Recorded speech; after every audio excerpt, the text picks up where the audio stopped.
আপনারা সঠিকভাবে যাচাই করে আমার ভাই মুক্তি ব্যবস্থা করেন। আমি একজন মুক্তিযোদ্ধা।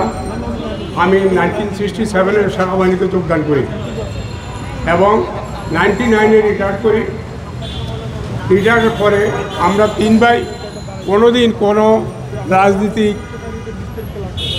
দলে আমরা কোনো বক্তৃতা দিই নাই, 10টা লোকের সামনে আমরা কথা বলি নাই। কিন্তু এখন আমার ভাইকে আওয়ামী লীগ বানাইয়া মিথ্যা মামলা দিয়া আমাদেরকে হয়রানি করতেছে। আপনারা কাইন্ডলি এটা অবশ্যই চেষ্টা করবেন সত্য জিনিসটা বাইর করতে। আমার ভাইয়ের কোন দল কিছু না, আমার বাড়িতে বলে গেছে একটু আগে গ্রামের সাইকেল দিছে কিসের জন্য, যে বাচ্চারা 40 দিন কন্টিনিউস নামাজ পড়ছে